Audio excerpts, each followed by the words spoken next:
Okay, let's correct this homework. All right, let's start with number 1. So what we have for number 1 is we have what's called a equivalent fraction. So m just represents the missing number that we want. So let's try to figure this out. So it's kind of like when we do our stacking. We're going to put 2 x's here, and then we're just going to see how many 8s go into 16. So we have 2, right? Because 8 times 2 is 16. And remember our rule, when you do equivalency, whenever you do to the denominator, you have to do to the numerator. So then 5 times 2 is 10. So m equals 10. Pretty easy. All right, prime factorization. Let's take a look at 42. So let's make our factor tree. How do you make 42? 6 times 7. Look to the end of the branch. Is 6 prime? 6 is not prime. So how can you make 6? 2 times 3. 2 is prime. Why? Because the only way to make it is 2 times 1. And 3 is prime. And then at the end, there's only one more branch open. That's the 7. 7 is also prime. So your answer, prime factorization of 42, would be 2 times 3 times 7. Of course, in any order. All right, how about adding fractions with unlike denominators? Okay, this is our 6 steps. Let me switch colors here. Let's do green. First, I'm going to stack it. So we have 3/5 plus 2/3. Next, we have our fraction bars. Okay, we're going to see where 3, we want to find a common denominator. So we're going to see where 3 and 5 meet. It's called a common multiple, actually. A multiple is when you count by the number. So we go 3, 6, 9, 5, 10, 15. Anybody see where they're going to meet? Yep, 15 is my match. So I put in my new denominator. These are my new fractions. And then I put my 4 x's. Now I ask myself, how did I get there? How do you get from 3 to 15 times 5? How do you get from 5 to 15 times 3? And then just multiply it. 2 times 5 is 10. 3 times 3 is 9.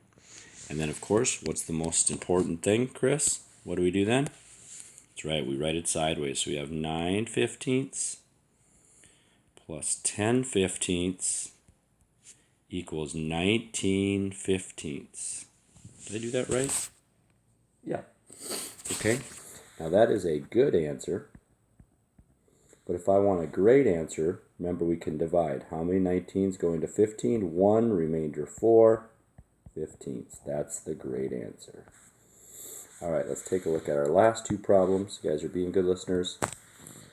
Okay, so now for this one here, we have a fraction greater than 1. Now, how do I know that's a fraction greater than 1?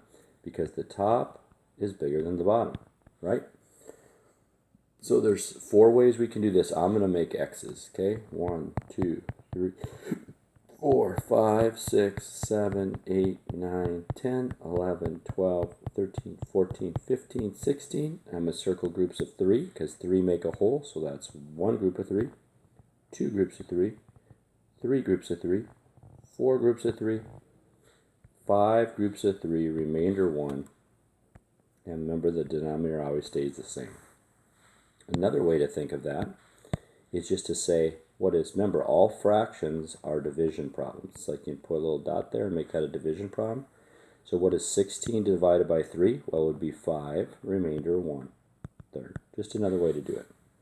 All right, finally, last problem, greatest common factor. A factor is all the ways to make a number using multiplication. Okay, so how do we make 12? We have 1 times 12, 2 times 6, and 3 times 4. And how do we make 9? 1 times 9 and 3 times 3. Now let's see all the places they meet. They meet at 1 and they meet at 3. And we want the one that's the greatest. So out of those 2, what's the greatest? 3. So the greatest common factor is 3. Okay? All right, plants versus zombies, you guys. We will do it next week. I'm sorry I'm out. I do not feel well, and I just want to stay home so I don't get any of you guys sick. We will do all fun stuff next week. Just have a great week, and I'll see you on Monday.